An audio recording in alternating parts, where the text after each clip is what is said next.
کہ اسلام انسان کی فطرت کے عین مطابق ہے، اسلام کی فطرت کے مطابق ہے. اسی لیے قرآن کہتا ہے لا یکلف اللہ نفسا الا وسعها. میں آج چیلنج کرتا ہوں، ایک ایسا حکم لا کر کے دکھا دو، ایک ایسا حکم اسلام میں کہ جس میں ایسا لگتا ہو کہ یہ انسان کے لیے بھاری ہے. ایسا نہیں ہونا چاہیے، ایسا نہیں ہونا چاہیے تھا. اسلام نے اپنے ماننے والوں پر یہ پابندی کیوں لگائی؟ ان کے پاس کیا ہے معلوم ہے؟ مخالفین اسلام کے پاس اگر وہ لائیں گے کوئی چیز تو یہ کہیں گے کہ اسلام سال میں ایک مرتبہ پورے مہینے بھر لوگوں کو بھوکا کیوں رکھتا ہے، بھوکا کیوں رکھتا ہے، جبکہ یہ انسان کی فطرت کے خلاف ہے. انسان کھانا پانی پسند کرتا ہے اور آپ اس کے کھانے پانی کو روک رہے ہیں. تو میں پہلا جواب تو یہ دوں گا کہ روزے رکھنے سے کتنے مسلمان مر گئے. پہلی بات یہ ہے، اگر ہر سال ایک مہینہ رمضان میں اسلام اپنے ماننے والوں کو روزے رکھواتا ہے تو پھر یہ مسلمانوں کا صفایا ہوتے رہنا چاہیے. اگر یہ صحت کے خلاف ہوتا تو، اگر یہ ہمارے جسم کے خلاف ہوتا روزہ رکھنا، تو اسلام میں ہر سال رمضان کے ٹائم پہ لاکھوں کی موت ہو جانا چاہیے. بھوک سے مر گئے، بھوک سے مر گئے. اب تک تو اسلام ہی نہیں ہوتا 1400 سال سے. میرے عزیزو، اب میں آؤ ان کی نقلی دلیل بھی اگر بتا دوں. نقلی کا مطلب نقل کی ہوئی. ان کے جو ریسرچ اسکالر ہیں انہوں نے خود کہا ہے. آج میں 2-4 روز سے ڈائٹنگ پلان دیکھ رہا تھا کہ ڈائٹنگ پلان میں کیا ہوتا ہے جسم کو صحیح رکھنے کے لیے، فاسد مادات کو دور کرنے کے لیے. تو ایک بڑے ڈاکٹر کی ویب سائٹ میں پڑھ رہا تھا. اس ڈاکٹر نے 2 چیزیں کی ہیں، 2 چیزیں اس نے رکھی ہیں کہ اگر اپنے جسم کو 80 سال تک زندہ رکھنا اور صحت مند رکھنا چاہتے ہو تو 2 چیزوں کو اپنا لو کہ ہفتے میں 1 دن صبح سے لے کر شام تک اپنے جسم میں کچھ بھی نہ ڈالو. یہ ڈائٹنگ پلان میں ہے موجود، کچھ نہ ڈالو، صرف پانی پر رہو. اور ایک ڈاکٹر نے یہ لکھا ہے کہ گرینری، جتنی بھی گرین چیزیں ہیں، سبزیاں ہیں یا پھل ہیں، صرف صبح اور شام میں ہفتے میں 1 مرتبہ ایسا استعمال کرو، تمہاری صحت برقرار رہے گی. ٹائمز آف انڈیا ہندوستان کا بڑا چلنے والا اخبار ہے، اس کے پیج میں بھی موجود ایک ریسرچ شائع کی گئی تھی جس میں ایک ڈاکٹر کا یہ دعویٰ تھا، ہمارا ڈاکٹر نہیں. پھر اگر کوئی مسلمان ڈاکٹر اعلان کرتا تو پھر ایک طرفہ والی بات ہوتی. نان مسلم ڈاکٹر نے اپنے ریسرچ میں یہ کہا ہے کہ ہم نے بہت غور سے دیکھا کہ صبح سورج نکلنے سے پہلے سے لے کر شام سورج ڈوبنے تک اگر کوئی 1 مہینے تک اس طرح بھوک برداشت کر سکتا ہے تو اسے کینسر نہیں آئے گا. اس نے کہا ہے کہ کینسر کا اس چیز میں علاج دیکھا گیا ہے کہ جسم کے اندر کے فاسد مادے نکل جائیں گے. میں پھر چیلنج کرتا ہوں، اور لاؤ کوئی دوسری بات جس میں ایسا کوئی حکم ہو اسلام کا جو انسانوں کے لیے بھاری ہے.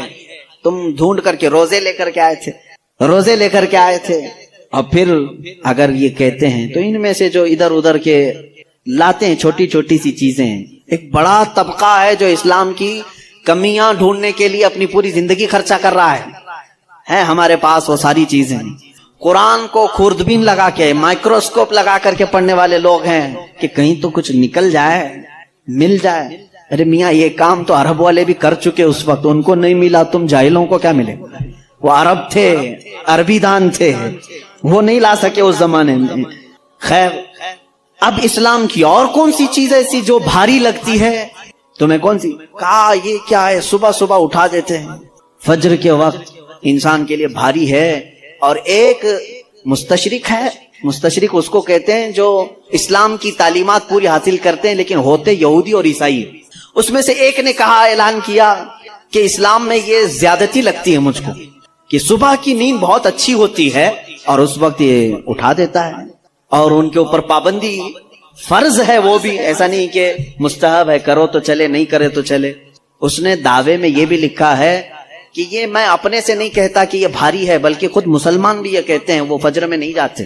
اس نے سارے مسلمانوں کا حوالہ دیا اور لکھا کہ دیکھو جا کر کے ان کی مسجدوں میں فجر میں یہ لوگ نہیں آتے. اس کا مطلب ہے کہ یہ بھاری چیز ہے جو اسلام نے ان کے اوپر ڈال رکھی ہے، یہ بھاری چیز ہے اسلام نے ڈال رکھی ہے. مجھے اسی وقت فوراً یہ کلک ہوا کہ ٹھیک ہے، یہ تو ان لوگوں کی سستی اور کاہلی ہے جو انہوں نے اپنے طور پر اپنے جسم کو ایسا بنایا ہے. ورنہ فریش رہنے والے ہر انسان کو ہم نے دیکھا ہے کہ وہ فجر میں جاگنگ کے لیے نکلتا ہے. جو فریش رہنے والا ہے، جو اپنے جسم کو تندرست رکھتا ہے، ڈاکٹرز ہوں یا دیگر جو بڑے بڑے طبقے کے لوگ ہوں، سب کو ہم نے دیکھا کہ آپ ایکسرسائز کے لیے سب سے سوٹیبل وقت کون سا سمجھتے ہیں؟ تو کہتے ہیں فجر کا وقت. صبح ٹھنڈی ہوا ہوتی ہے، جسم کے اندر بہت اچھی فیلنگ آتی ہے. میرے عزیزوں بتاؤ، آخر اسلام نے اپنے ماننے والوں پر احسان کیا ہے یا زیادتی کی ہے؟ یہ اسلام چاہتا ہے کہ یہ فریش رہیں، اپنی طبیعت کو خوشحال رکھیں. بلکہ وعدہ بھی یہ کیا گیا ہے کہ جس نے فجر کی نماز پڑھی اللہ تعالیٰ پورے دن اس کو مصیبتوں سے محفوظ کرے گا. فرشتے اس دن کا رزق اسے دے کر برکتیں ساتھ دے کر کے جاتے ہیں. تم کہتے ہو یہ زیادتی ہے، نہیں پڑھ رہے ہیں الگ بات ہے، لیکن میں نہیں سمجھتا کہ اسلام نے یہ زیادتی کی ہے. لا یکلف اللہ نفسا الا وسعها. میں اسلام کی انہی تمام باتوں، میں ان کے جوابات آپ کے سامنے آج لے آیا ہوں تھوڑی سی. جیسے ہی تیسرا دن آتا ہے تمہاری قبر کی زندگی کا، جب 3 دن گزرتے ہیں تمہاری ناک کے ذریعے سے پیٹ کی چیزیں باہر آنے لگتی ہیں، ناک اور منہ سے نکلنے لگتی ہیں، اور 40 دن تو بہت دور کی بات ہے. جسموں کا خیال کرتے ہو؟ میں تمہیں بتاتا ہوں اس جسم کی حیثیت کیا ہے. یہ جو چمڑی ہے اس کی حیثیت کیا ہے، یہ جو گوشت پوست ہمارے جسموں پر ہے اس کی حیثیت کیا ہے پتا ہے تمہیں؟ اس کو سجانے کے لیے عورتیں 2-2 گھنٹہ شیشے کے پاس کھڑے ہو کر میک اپ کرتی رہیں. اب عورتوں کی طرف سے یہ میک اپ، لالی پاؤڈر اور کنگھیاں بالوں کو سجاتے رہے، اور تم اپنی باڈی کو بناتے رہے جیم میں جا جا کر کے. اب اس جسم کی حیثیت سنو. جس دن روح نکلی تمہارے جسم سے اور جب جنازہ لے جایا گیا، قبر میں تمہارے سب سے عزیز لوگ رکھ کر کے آتے ہیں، تختیاں قبر کی بند کر کے آتے ہیں. اتنی چھوٹی قبر کہ کروٹ لینے کی بھی جگہ نہیں ہوتی، ہاتھ پھیلانے کی بھی جگہ نہیں ہوتی. آج اپنے پلنگ پر سو کر کے دیکھو، کسی کا ہاتھ ٹچ ہو رہا ہے تو نیند نہیں آتی، لیکن قبر میں اتنی تاریک جگہ پر، چھوٹی سی جگہ پر، تنگ جگہ پر چھوڑ دیا جاتا ہے کہ مردہ کروٹ بھی نہیں لے پاتا. پھر پلس اس کو اوپر سے نیچے سے پیٹ سے باندھ کر کے رکھ دیا جاتا ہے. تمہیں پتا ہے اب حکما نے جو لکھا ہے وہ سنو بزرگوں نے. جیسے ہی تیسرا دن آتا ہے تمہاری قبر کی زندگی کا، جب 3 دن گزرتے ہیں تمہاری ناک کے ذریعے سے پیٹ کی چیزیں باہر آنے لگتی ہیں، منہ کے ذریعے سے انتڑیاں یا جو بھی اندر کا لکوڈ ہے سب باہر آتا ہے. 5ویں دن کان کے اندر سے بھیجا نکلنے لگ جاتا ہے. یہ جو بھیجا سر کے اندر ہے وہ ختم ہو کر کے سڑ کر کے پیپ کی شکل میں کانوں سے باہر آنے لگ جاتا ہے. ناک اور منہ سے پیٹ کی چیزیں، کلیجہ، خون بن جاتا ہے، دیگر چیزیں سب کان اور ناک اور منہ سے نکلنے لگتی ہیں. اور 40 دن تو بہت دور کی بات ہے، 8ویں دن اس کا پیٹ پھٹ جاتا ہے. پیٹ پھولتے پھولتے پھٹ جاتا ہے، اور جیسی پیٹ پھٹتا ہے قبر میں کیڑے پیدا کیے جاتے ہیں. تم 1000 کوشش کر لو لیکن وہ کیڑے اسی کے لیے پیدا ہی کیے جاتے ہیں، ان کی غذا ہے. وہ ناک سے نکلا ہوا گودا، منہ سے نکلا ہوا گودا کھانے کے لیے کیڑے جمع ہو جاتے ہیں، پورے جسم پر طاری ہو جاتے ہیں. پیٹ جب پھٹ جاتا ہے تو اتنی شدید تعفن والی بو آتی ہے کہ قبریں بند ہوتی ہیں، ورنہ کئی لوگ صرف بو سے بیمار ہو جاتے ہیں، کئی لوگ. اور یہی ہمارے جسم کی حیثیت ہے، یہی ہمارے جسم کی حقیقت ہے. اور چند دن گزر جاتے ہیں کہ اس کی آنکھوں کی پتلیاں لٹک کر کے باہر نکلتی ہیں، اس کی آنکھوں کی پتلیاں باہر آ جاتی ہیں اور گڑے پڑ جاتے ہیں. اب جو جسم کے اوپر موجود گوشت ہے اس کو چونٹیاں، مکوڑے اور کیڑے کھانے لگ جاتے ہیں. کھاتے کھاتے 2-3 مہینے کے اندر اس کو صرف اور صرف ڈھانچے کی شکل چھوڑ دی جاتی ہے، ہڈیاں باقی رکھی جاتی ہیں. جن بالوں میں تم کنگھیاں کرتے ہیں ان بالوں کی جڑوں میں پیپ پیدا کیا جاتا ہے، ہر بال کی جڑ پیپ بہاتی ہے. اور جن چہروں پر تم پاؤڈر لالی لگا کر کے اس کو سجایا کرتے آئینے میں کھڑے ہو کر، ان چہروں پر اللہ تبارک و تعالیٰ ایسی جھریاں پیدا کرتا ہے. یہ تو عام لوگوں کی بات، اور اگر گنہگار ہیں تو ان کے چہروں پر بچھو چھوڑ دیے جاتے ہیں، بچھو چھوڑ دیے جاتے ہیں. کئی لوگوں کی قبروں پر سانپ ان کی ناک کو ڈستے رہتے ہیں اور ان کا گودا پیتے رہتے ہیں. سانپوں کا عذاب، بچھوؤں کا عذاب، یا قبر کے عذاب کے ساتھ یہ جسم گلا دیا جاتا ہے. ہڈیوں کے سوا کچھ نہیں باقی رہتا. تم کیا سمجھتے ہو مرنے کے بعد احساس نہیں ہوگا؟ مرنے کے بعد ہر درد کا احساس دگنا کر دیا جائے گا. آج زندگی میں جتنا تمہیں چونٹی کاٹنے سے درد ہوتا ہے، مرنے کے بعد یہ درد 10 گنا زیادہ بڑھ جائے گا. تمہیں اور درد ہوگا، اور درد ہوگا. یہی جسم جو کیڑوں کی غذا بن گیا، کفن ختم ہو گیا، ہمارے جسم میں پیٹ کا گودا باہر آ گیا، آنکھوں سے کانوں سے ساری چیزیں لکوڈ ختم کر دی گئی، بھیجا کانوں سے بہ کر کے نکل آیا. بچا کیا ہمارے پاس؟ جس جسم کو ہم سجاتے رہے، سنوارتے رہے، اس پر ہزاروں پیسے بہاتے رہے، یہ جسم 40 دن کے اندر کیڑوں کی غذا بن گیا، سب ختم ہو گیا۔ میرے عزیزو، ہر انسان کے جسم کے ساتھ قبر یہی کرتی ہے، قبر دباتی الگ ہے، کیڑوں کا عذاب الگ ہے، بچھوؤں کا عذاب الگ ہے، لیکن یہ سب کے لیے احکام نہیں۔ کچھ وہ بھی جنازے ہیں جب یہاں سے جاتے ہیں تو ہزاروں کی آنکھوں میں آنسو چھوڑ کر جاتے ہیں، ہزاروں کی دلوں کی دھڑکن بن کر کے جاتے ہیں۔ ان کے جنازے جب جاتے ہیں تو اللہ کے ملائکہ بھی، فرشتے بھی ان کے جنازے کو اٹھانے کے لیے زمین پر آتے ہیں۔ یہ کون لوگ ہیں؟ جو اپنے سینوں میں عشق مصطفیٰ کی شمع روشن کیے ہوئے تھے، جینا چاہتے تو مصطفیٰ کے لیے، مرنا چاہتے تو مصطفیٰ کے لیے۔ فاضل بریلوی نے کیا خوب کہا، لحد میں عشق شہ، عشق رخ شہ کا داغ لے کے چلے، اندھیری رات سنی تھی چراغ لے کے چلے۔ جب قبر میں جاتا ہے ایک عاشق رسول، اسے رکھا جاتا ہے، کفن اس کا بھی ہے، جسم اس کا بھی ہے، لیکن فرشتوں سے بھی کہا جاتا ہے اسے آہستہ سے جگانا، محمد عربی کا غلام ہے، رسول پاک کا وفادار ہے، اور کیڑوں کا اس کے جسم کو کھانا تو دور کی بات، فرمایا گیا قیامت تک اس کے کفن کو بھی میلا ہونے نہیں دیا جاتا۔ نہ تمہاری آنکھ سے، نہ تمہارے ناک سے، نہ تمہارے چہرے سے کوئی گودا باہر آتا ہے، کچھ نہیں میرے عزیزو، جسم تر و تازہ سلامت رکھا جاتا ہے۔ 1000 سال کیا 10,000 سال گزر جائیں، حوادث زمانہ بھی آئیں، لیکن اس کی قبر میں اس کا جسم سلامت رکھا جاتا ہے۔ اب تمہارے ہاتھ میں فیصلہ ہے کون سا جسم بنانا چاہتے ہو، وہ جو کیڑوں کی غذا بن جائے، یا وہ جس پر فرشتے بھی اتر کر سلام بھیجیں۔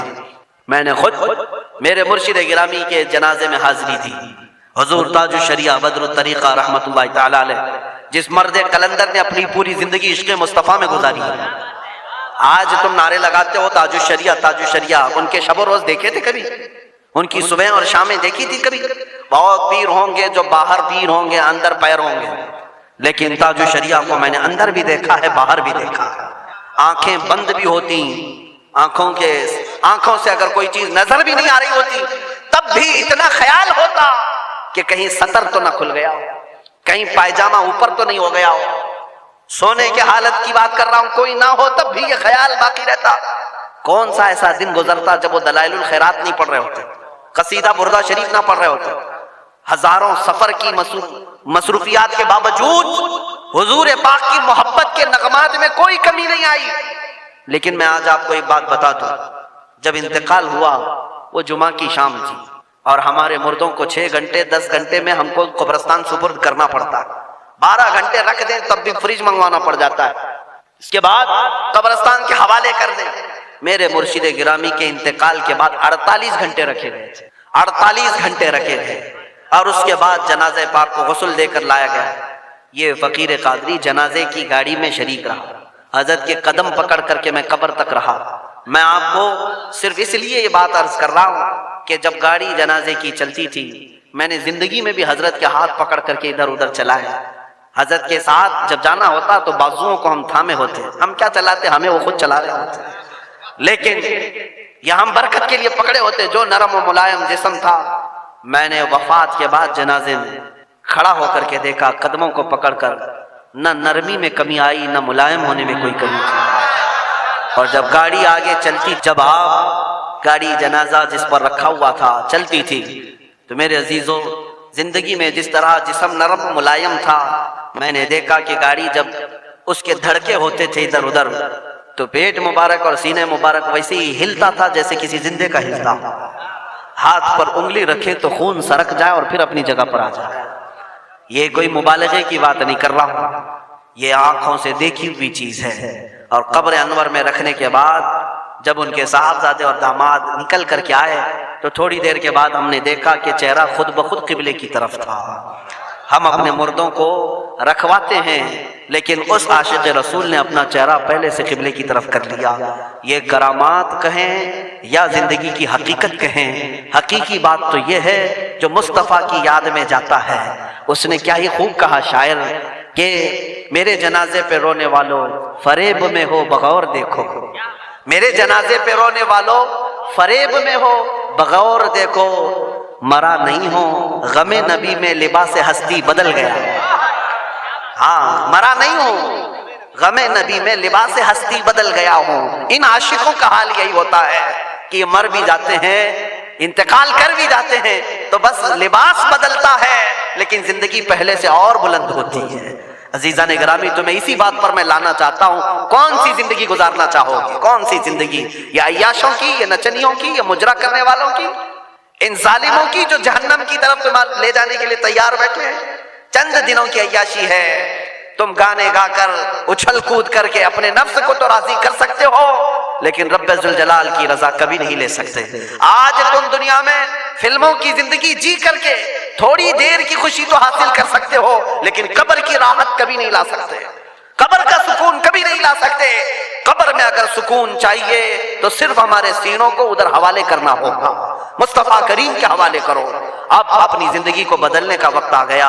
اے میرے عزیزو، ناموس رسالت کی حفاظت یہی ہے کہ حضور کے اخلاق کی پہلے حفاظت کی جائے، حضور کی سنتوں کی حفاظت کی جائے، حضور پاک کے نام پاک کی حفاظت کی جائے، ان کی تعلیمات، ان کے احادیث کی حفاظت کی جائے۔ جس طرح صحابہ کرام نے اپنی جانیں قربان کر کے حضور کی عزت کی حفاظت کی ہے، آج وقت آیا ہے ان ظالموں کی طرف نہ دیکھنا، یہ بھونک بھونک کر کے تمہیں جگا رہے ہیں، بیدار کر رہے ہیں۔ میں جواب دیتا رہوں گا انشاءاللہ، لیکن ساتھ میں ان حادثات کو اپنے لیے ایک الگ انداز سے دیکھتا ہوں۔ اگر کوئی کتا کوفے میں بیٹھ کر بھونکتا ہے اور میرے نبی پاک کی عظمت پر حملے کرتا ہے تو درد تو ہوتا ہے، لیکن ساتھ میں عقیدہ بھی تو ہمارا یہ ہے، رہے گا یوں ہی ان کا چرچا رہے گا، رہے گا یوں ہی ان کا چرچا رہے گا، پڑے خاک ہو جائیں جل جانے والے۔ یا رسول اللہ، تو گھٹائے سے کسی کے نہ گھٹا ہے نہ گھٹے گا، جب بڑھائے تجھے اللہ تعالیٰ تیرا، مٹ گئے مٹتے ہیں مٹ جائیں گے آدھا تیرے، نہ مٹا ہے نہ مٹے گا کبھی چرچا تیرا۔ یہ کتے کتاب لکھ کر کے کہتے ہیں محمد عربی کا چرتر، ان کے اخلاق، ان کے کردار برے تھے، اور ایسی کوئی چیز نہیں ہے اسلام میں جس سے امپریس ہو کر اسلام قبول کیا جانا چاہیے۔ محمد صلی اللہ علیہ وسلم کے نام کو اسلام سے ہٹا دینا چاہیے۔ ان ظالموں کو میں جواب دینا چاہتا ہوں، اے مسلمانوں، یہ تمہیں جگانے کے لیے آ رہے ہیں، یہ تمہیں بیدار کرنا چاہ رہے ہیں۔ اب اٹھو اور یہ بتاؤ تم کہاں کہاں سے میرے نبی کو مٹاؤ گے، کہاں کہاں سے؟ ارے ہمارے گھروں میں بچوں کی ولادت بھی ہوتی ہے، کان میں اگر ہم اللہ کا نام لیتے ہیں تو ساتھ میں محمد کا بھی نام ہے۔ ہمارے بچے جس دن اس دنیا میں آتے ہیں، اذان ان کے کانوں میں دی جاتی ہے تو اللہ کے نام کے ساتھ محمد کا نام بھی آتا ہی ہے۔ ہماری اذانیں، ہمارے نماز کو بلانے والی آوازیں، تم کیا مٹا پاؤ گے محمد عربی کے نام کو؟ یہ ہزاروں نہیں کروڑوں اذانیں بار بار دن میں دے دے کر کے یہ بتاتی ہیں کہ تم واللہ محمد عربی صلی اللہ علیہ وسلم کا ذکر تم کبھی الگ نہیں کر سکو گے۔ ذکر خدا جو ان سے جدا چاہو نجدی ہو، واللہ ذکر حق نہیں گنجی سقر کی ہے۔ حضور پاک کا نام کہاں سے ہٹاؤ گے؟ اذانوں سے ہٹاؤ گے، اقامت سے ہٹاؤ گے، نمازوں سے ہٹاؤ گے؟ بلکہ اقبال نے کیا ہی خوب کہا تھا، دشت میں دامن کوہسار میں میدان میں ہے۔ کہاں ہے یہ نام؟ دشت میں دامن کوہسار میں میدان میں محمد ہے، بحر میں موج کی آغوش میں طوفان میں محمد ہے، چین کے شہر مراکش کے بیابان میں محمد ہے، اور پوشیدہ ہر مسلمان کے ایمان میں محمد ہے۔ میں نے یہ تبدیل کر کے اسی لیے پڑھا ہے کہ ہر جگہ محمد ہے۔ رسول پاک صلی اللہ علیہ وسلم کو تم کہاں سے ہٹاؤ گے؟ ہمارے کروڑوں کی زندگیاں اس نام پاک پر قربان، اس نام پاک پر قربان۔ ان ظالموں کو یہ بات بتا دینا، اس نام پاک پر اللہ نے نقطہ تک نہیں رکھا ہے۔ محمد عربی صلی اللہ علیہ وسلم کے نام پاک پر نقطہ تک نہیں، عیب تو بہت دور کی بات ہے۔ اور مٹانے کی بات کرتے ہو، مٹانے کے لیے تم اس کا ایک لفظ تک نہیں مٹا پاؤ گے۔ محمد عربی اس عظیم ہستی کا نام ہے جس کی جڑیں تحت الثری میں ہیں، جس کی شاخیں اوج ثریا پر ہیں۔ حضور پاک صلی اللہ علیہ وسلم کو اللہ نے رفعنا لک ذکرک کہہ کر کے بلند فرما دیا ہے۔ کسی کے گھٹانے سے حضور کا نام کبھی نہیں گھٹے گا۔ میرے آقا صلی اللہ علیہ وسلم فرماتے ہیں، اعطیت مفاتیح خزائن الارض، اللہ نے زمین کے سارے خزانوں کی چابیاں مجھے دیں۔ اب جس کا یہ کہنا ہے کہ رسول اپنی طرف سے کچھ نہیں دے سکتے، رسول کسی کو کچھ نواز نہیں سکتے، وہ مختار نہیں ہے، ان کو اس بات کا اختیار نہیں ہے، تو میں سمجھتا ہوں یہ بھونڈی سی بات ہے۔ میاں، اگر کسی کو کوئی چیز دی گئی ہے تو وہ کیوں دی گئی ہے؟ اللہ رب العزت نے سارے خزانے رسول کو دیے، اللہ نے بھی فرمایا اور رسول بھی کہہ رہے ہیں کہ مجھے سارے خزانوں کی چابیاں دی گئی۔ اب ان سے پوچھو کہ یہ دیا کس لیے ہے؟ اللہ نے ان کو کس لیے دیا ہے رسول کو یہ سارے خزانوں کی چابیاں؟ یہ صرف اور صرف سٹیٹس بنانے کے لیے؟ کیا ایک سٹینڈرڈ مینٹین کرنے کے لیے جیسے کچھ لوگ رکھتے ہیں؟ جب کسی کے پاس کوئی خزانہ آتا ہے، اب ہمیں رسول پاک کی زندگی پڑھنے کے بعد بھی یہ پتہ چل رہا ہے کہ حضور نے پوری 63 سالہ زندگی خزانوں کی چیزیں استعمال نہیں فرمائی، وہ تو نہایت سادی زندگی پر قناعت کرتے رہے۔ اب یہاں سے بات یہی نکلتی ہے، اللہ نے اگر اپنے رسول کو سارے خزانوں کی چابیاں دی ہیں تو صرف رسول کو رکھنے کے لیے نہیں بلکہ بانٹنے کے لیے ہی دی ہیں، امت کے لیے دیا ہے۔ اب آپ یہ کہتے ہیں کہ رسول سے مانگنا نہیں چاہیے، تو خزانے ان کے پاس ہیں، نہ مانگے تو پھر کریں کیا؟ خود حضور فرما رہے ہیں میرے پاس سارے خزانوں کی چابیاں ہیں، جس کے پاس چابی ہے اس سے نہ پوچھیں، اس سے پوچھنا جرم ہے۔ مثال کے طور پر مسجد کس کی ہے؟ اللہ کی ہے، اس میں کوئی شک ہے آپ کو؟ مسجد کس کی ہے؟ اللہ کی ہے، سارے لوگ جانتے ہیں اللہ کی ہے، یہ اللہ کا گھر ہے، لیکن چابی مؤذن صاحب کے پاس ہے۔ ہم نے مسجد کے انتظامیہ کو بھی دیکھا، صدر ہے، متولی ہے، کوئی بھی ہے، انہوں نے مسجد کی دیکھ بھال کے لیے کسی کو مقرر کیا، کبھی مؤذن صاحب کے پاس کبھی امام صاحب کے پاس مسجد کی چابی ہے، تو آپ سیدھے اللہ کے گھر میں آنے کے لیے کیوں نہیں کہتے دروازے پہ کھڑے ہو کر کہ اللہ دروازے کھول دے؟ آپ مؤذن صاحب سے کہتے ہیں چابی لائیے کھولیے، اور یہاں پر آپ کو کوئی شرک کا فتویٰ بھی نہیں دیتا، چابی ان کے پاس ہے مؤذن صاحب کے پاس۔ تو اگر ہم نے سوال کیا آپ کے پاس دروازوں کی چابیاں ہیں، ذرا کھولے، میں اپنے رب سے ملاقات کروں، اپنے رب کی بارگاہ میں عبادت کروں، ظاہر سی بات ہے ان کے پاس چابی کی ذمہ داری ہے تو ان سے سوال کرنے میں کوئی حرج نہیں۔ اب جب رسول نے تمہیں بتایا زمین کے سارے خزانوں کی چابیاں میرے پاس ہیں تو رسول سے سوال کرنے میں کیا حرج ہے؟